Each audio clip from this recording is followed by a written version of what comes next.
sobrang natuwa ako. Tapos natuwa kami lahat sa group, kaming barkada. Parang nag-reminisce lang kami. Ray, what's her name? What's her name? May nakaupo na dito. Hate it down, so hate it down.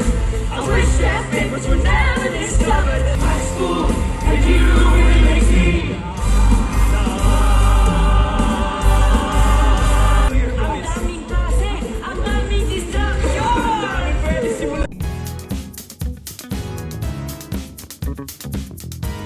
Actually, when I first read about it sa social media, sobrang natuwa ako. Tapos natuwa kami lahat sa group, kaming barkada. So pinag-usapan namin, oh my gosh, magiging part ba tayo? Or parang we're just happy na parang nag-reminisce lang kami, you know, walking down memory lane. Tapos ngayon ito na, this is it. It's the first night, so super excited. That's why I'm here. I'm here with my kids, with my best friends.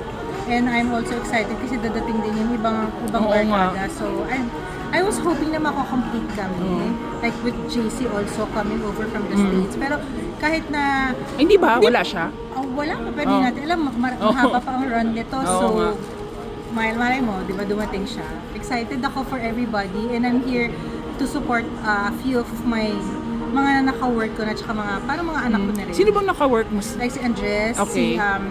si Noel Cumia, Okay. si Ethan David. Yun, sila. Okay. And then, syempre, Miss Yayoy, kasama mo yung mga kids mo. Ano kayang, kasi parang for the Gen Z talaga to eh, Oo no? oo nga. Sayang yung youngest ko, Oo. siya talaga yung Gen Z. So, kaya lang he's working, so hindi siya. Pero I'm hoping na sa ibang dates makanood din siya. Excited ako. Tsaka natuwa ako kasi nung isang yaya ko lang sa kanila, okay, sige, you wanna go, ganyan. May GC ba kayo? Group chat kayo? Mga Meron. bagets? Kami.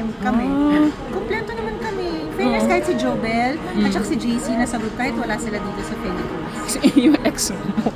Hindi siya kasali sa group chat. Joke lang. Pero, Hindi siya kasali. It so happen na hindi rin talaga siya kasali kasi hindi na siya masyado sumasama sa Active, amin. nga, wala na Parang rin. From way back.